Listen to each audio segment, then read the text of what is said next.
Hello, I'm the 10-minute English teacher. Let's get you exam ready. Today we're thinking about power and conflict poetry for AQA GCSE English literature, and we're going to be looking at the poem Bayonet Charge. Okay, Bayonet Charge by Ted Hughes. It's a poem written about the experience of a soldier who's involved in charging at the enemy in an unspecified war, but likely World War I.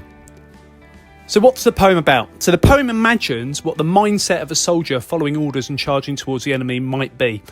So you'd have to fight against your instincts to survive, and it makes war seem unnatural and distressing. The poem may have been inspired by the experiences of Ted Hughes' father, who served in the Great War. Okay, so here's the poem. We're going to start with the reading of it, and then we're going to think about what we would need to do if we're going to use this poem or need to write about this poem in the examination. So, Bayonet Charge by Ted Hughes. Suddenly he awoke and was running, in raw seamed hot khaki, his sweat heavy, stumbling across a field of clods towards a green hedge that dazzled with rifle fire, hearing bullets smacking the belly out of the air. He lugged a rifle numb as a smashed arm, the patriotic tear that had brimmed in his eyes, sweating like molten iron from the centre of his chest. In bewilderment, then he almost stopped. In what cold clockwork of the stars and the nation was he the hand pointing that second? He was running like a man who has jumped up in the dark and runs, listening between his footfalls for the reason of his still running, and his foot hung like statuary in mid-stride. Then the shot slashed furrows, threw up a yellow hair that rolled like a flame and crawled in a threshing circle, its mouth wide open, silent, its eyes standing out. He plunged past with his bayonet towards the green hedge. King, honour, human dignity, etc. dropped like luxuries in a yelling alarm to get out of that blue crackling air, his terror's touchy dynamite. Bayonet Charge by Ted Hughes. Okay, so we're going to keep it really simple today so that we know exactly what we need to do for the exam, and so that we can feel really confident about Bayonet Charge and knowing the poem and what to say about it. So we keep it really simple. Bayonet Charge is from the mindset of a soldier charging towards the enemy under orders, and it explores how terrifying that would be. So that's what the poem's about. So our first paragraph is just explaining that in really simple terms, and here's an example of that here.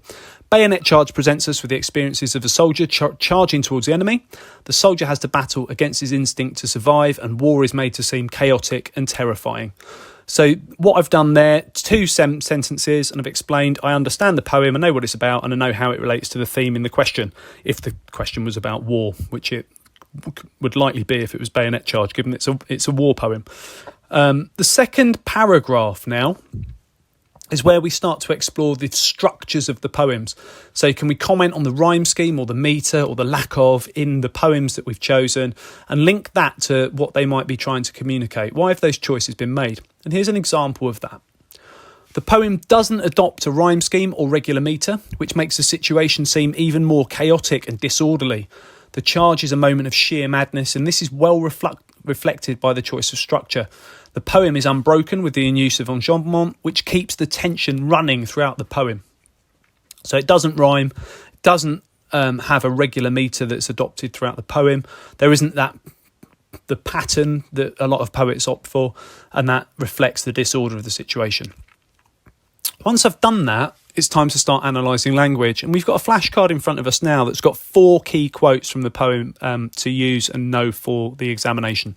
So we've got bullets smacking the belly out of the air. We've got some personification there. The idea of smacking has got allusions to punishment, and the personification of the elements of war here make it seem like a nightmarish situation for the subject in the poem. In what cold clockwork of the stars and nations was he the hand pointing that second?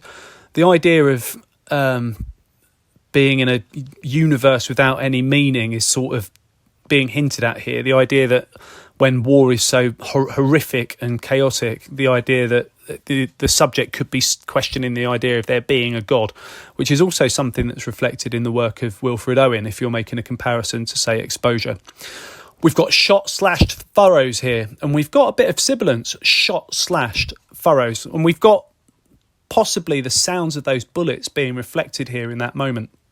If you want to talk about metaphor and symbolism. We've got this hare that is caught by a bullet and ends up running around in a circle as it dies in agony. The idea that war is something unnatural is being alluded to there with that hare. Running towards the enemy and towards your likely death is something that's completely unnatural, and this hare's death and the horror in the face of the hare is sort of hinting at that idea that war is something that is unnatural. And we've got suddenly he awoke and was running, and this is the opening to the poem, and you can talk about it being arresting and placing us directly in this moment, and it creates a real sense of bewilderment which Hughes manages to continue throughout the poem right until the very end. Okay, so I'm going to leave you with the assessment objectives. We know what the poem's about in simple terms. We know what to say about the structure, and we now know some key quotes that we can know for the exam. And our next step is to think about how we can compare those to the other poems in the cluster. But the assessment objectives are here for you to look at, and you need to think carefully about how you're going to achieve those in the examination. By knowing the poems confidently, you are halfway there. You now need to think about how you can make some exploratory comparisons to the poems that you choose. An optional extra for you at the very end, you can choose these key questions to take your revision further. So who is the speaker and what's their frame of mind in the poem? Revisit the poem and think about what moments in the poem reflect that panic and tension that we've spoken about today. What's the key use of language in the poem and what does it communicate? You should know a few quotes for each poem. What are your key quotes for this one? Make sure you know those. What structure does the poem have and what effect does it have? How does the poem represent war, and what's the context of the poem? Knowing a little bit about Ted Hughes and what might have influenced him will serve you in the examination.